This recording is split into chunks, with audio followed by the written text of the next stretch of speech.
नहीं हो जाती, क्या घर का खर्च चल पाता है?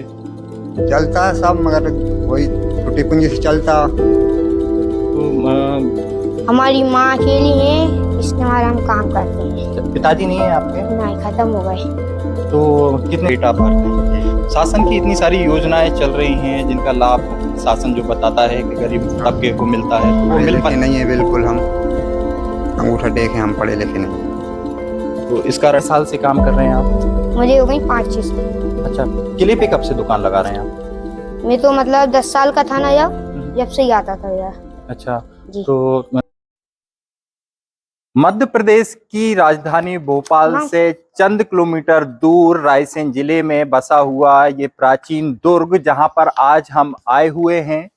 रायसेन के इस दुर्ग पर एक प्राचीन शिव मंदिर है जो 11वीं सदी में बनाया गया था। इस मंदिर का अपना एक अनोखा इतिहास है।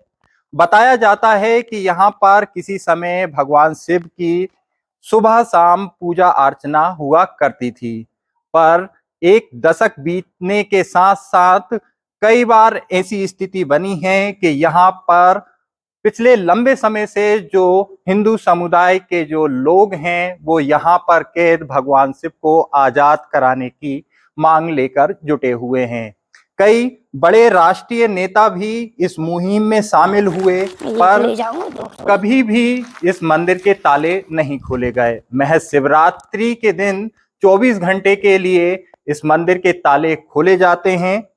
इस किले के इतिहास के साथ साथ इस किले पर लगने वाले मेले में कई ऐसे लोग हैं जो अपने रोजगार की तलाश में भी यहाँ आते हैं।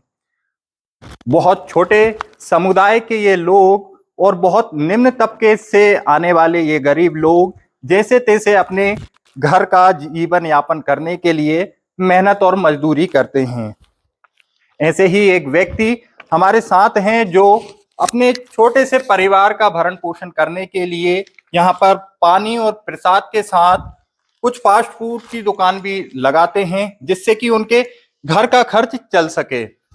चलिए हम उनसे चर्चा करेंगे क्या है उनके घर की स्थिति और कब से यहाँ पर वह अपना व्यापार कर रहे हैं। क्या नाम है दादा आपका?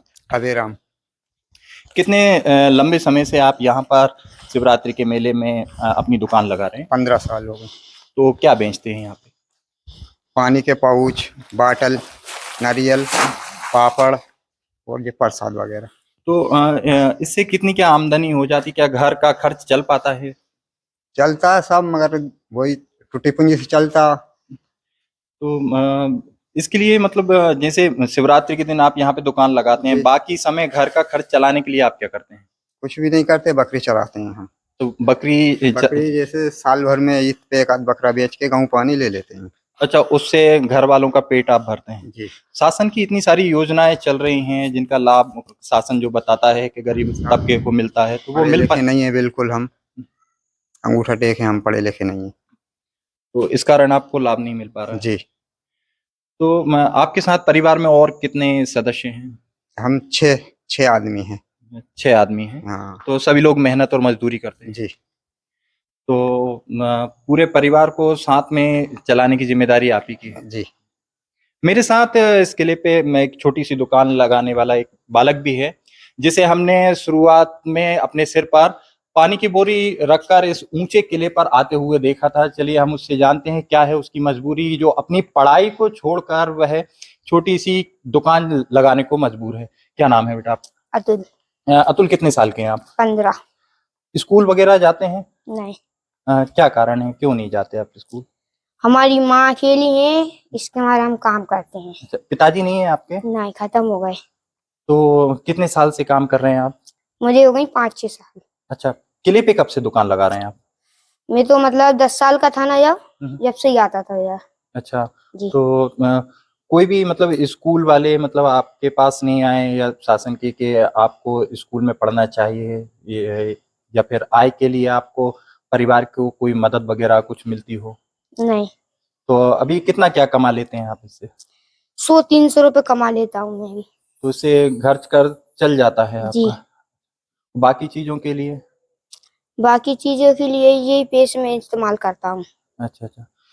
आप देख सकते हैं कि क्या स्थिति है इस मध्य प्रदेश के रायसेन शहर की, जहां पर छोटे छोटे बच्चों को भी काम करने को मजबूर होना पड़ रहा है। जो उम्र इन बच्चों की खेलने कूदने की होती है और पढ़ने लिखने की होती है, इस उम्र में उनको अपने सिर पर बड़ा बोझ उठाते हुए घर की जिम्मेदारियां भी उठानी पड़ती है।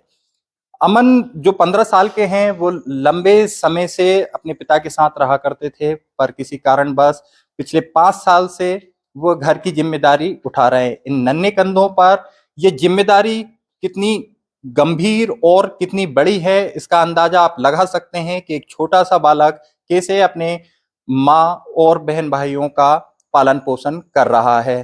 फिलहाल शिवरात्रि का त्योहार है और किले पर हजारों की तादाद में कल श्रद्धालु पहुंचेंगे, जो महाशिवरात्रि को मनाते हुए भगवान शिव का जल अभिषेक करेंगे।